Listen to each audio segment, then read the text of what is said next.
జగన్మోహన్ రెడ్డి కష్టాల్లో ఉన్న మిర్చి రైతుల్ని పరామర్శించేదానికి పోయినాడా, ఆయన డ్రామాలు వేసేదానికి పోయినాడా నాకు అర్థం కావటంలే. ఒక పార్టీ అధ్యక్షుడు, ఒక మాజీ ముఖ్యమంత్రి నిజంగా రైతులను పరామర్శించేదానికి ఆ స్లోగన్స్ ఏంటి, సీఎం జగన్ ఏంటి, డాన్స్ లేంది, అది ఫైనల్ ఏంటి? అక్కడ ఎవరు అప్పిరెడ్డి మనుషులంట 14 మిరపకాయలు బస్తాలు ఎత్తుకెళ్ళిపోయారు. మిరపకాయలు దొంగల్ని తీసుకొని జగన్మోహన్ రెడ్డి మిర్చి మార్కెట్ యార్డ్కి పోతావు, నవ్విపోతారు. అసలు ఏం మాట్లాడుతున్నారు?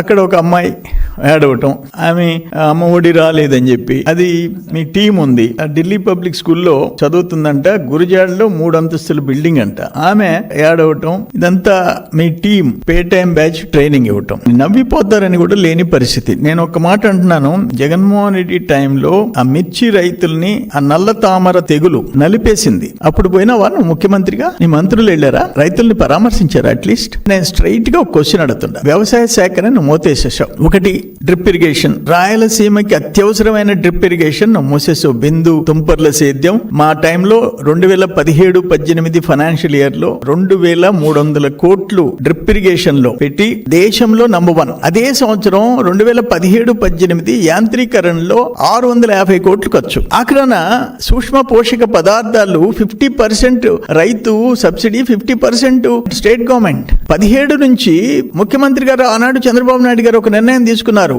ఆ ఈల్డ్ పెరగాలంటే సూక్ష్మ పోషక పదార్థాలు కొనలేని, ఆ 50% కూడా కొనలేని రైతులు ఉంటారు, 100% ఫ్రీ అన్నాడు. 4-5 రైతులు ట్రాక్టర్లు వేసుకురావటం, జింక్, జిప్సం, బోరాన్ ఫ్రీగా మూటలు వేసుకొని పోవటం, దాన్ని మూసేసావు. యాంత్రీకరణ క్లోజ్ చేసావు. కనీసం ఒక పట్ట, ఒక టార్పాలిన్ పట్ట, ఒక స్ప్రేయర్ ఇవ్వని పరిస్థితి నీ గవర్నమెంట్ లో. నువ్వు రైతుల గురించి మాట్లాడటం